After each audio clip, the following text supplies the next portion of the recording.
بسم اللہ الرحمن الرحیم۔ اہل بیت کا مقام و مرتبہ امت میں بہت بلند اور اونچا ہے، حتیٰ کہ یہ مقدس ہستیاں حضرات صحابہ کرام سے بھی افضل ہیں۔ مگر اہل بیت سے کون لوگ مراد ہیں، اہل بیت میں کون کون شامل ہیں، اس میں قدر اختلاف پایا جاتا ہے۔ اس حوالے سے حافظ ابن کثیر رحمۃ اللہ علیہ، حضرت مولانا اشرف علی تھانوی علیہ الرحمہ، حضرت مولانا مفتی شفیع عثمانی صاحب رحمۃ اللہ علیہ اور حضرت مولانا عاشق الہی صاحب بلند شہری رحمۃ اللہ علیہ نے جو کچھ لکھا ہے وہ یہ ہے کہ یہاں پر دو چیزیں ہیں۔ پہلی چیز سورہ احزاب کی یہ آیت ہے، انما یرید اللہ لیذھب عنکم الرجس اہل البیت ویطہرکم تطہیرا، اور دوسری چیز مسلم شریف کی وہ حدیث ہے جس میں مذکور ہے کہ ایک دن رسول اللہ صلی اللہ علیہ وسلم گھر سے باہر تشریف لے گئے اور آپ صلی اللہ علیہ وسلم سیاہ رومی چادر اوڑھے ہوئے تھے کہ اتنے میں حضرت حسن آ گئے تو آپ صلی اللہ علیہ وسلم نے ان کو چادر میں داخل فرما لیا۔ پھر حضرت حسین آ گئے، ان کو بھی چادر کے اندر لے لیا۔ پھر حضرت فاطمہ اور حضرت علی آ گئے، ان کو بھی چادر کے اندر داخل فرما لیا۔ پھر آپ نے فرمایا انما یرید اللہ لیذھب عنکم الرجس اہل البیت ویطہرکم تطہیرا، اے اہل بیت، اللہ تعالیٰ تم کو گندگی سے دور رکھنا چاہتے ہیں اور تم کو خوب پاک صاف رکھنا چاہتے ہیں۔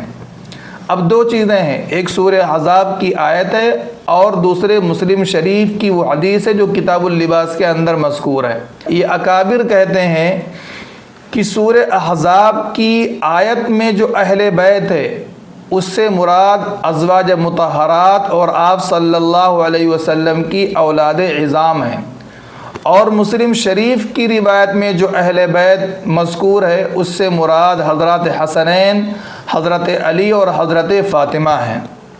یہی صحیح اور راجح بات ہے۔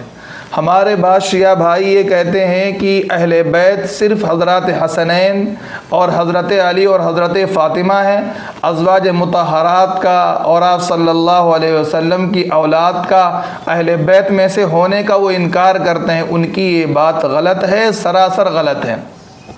صحیح بات یہی ہے کہ اہل بیت میں حضرات حسنین، حضرت علی، حضرت فاطمہ کے ساتھ ازواج مطہرات اور آپ صلی اللہ علیہ وسلم کی اولاد عظام بھی داخل ہیں۔ اسی پر ہم سب کو قائم رہنا ہے اور اسی کی لوگوں کو دعوت دینا ہے، یہی بات لوگوں کو سمجھانی ہے۔ اور جو لوگ ازواج مطہرات کا، اسی طرح حضور صلی اللہ علیہ وسلم کی اولاد کا اہل بیت میں سے ہونے کا انکار کرتے ہیں، ان کو ہمیں صحیح بات سمجھانے کی کوشش کرنا ہے۔ اللہ صحیح سمجھ کی توفیق عطا فرمائے۔ جن اکابر کا میں نے حوالہ دیا ہے ان کی کتابوں کی PDF میرے پاس موجود ہے، جو بھائی چاہتے ہیں وہ اس نمبر پر رابطہ کر سکتے ہیں، 9454007434۔ Like, comment, and subscribe.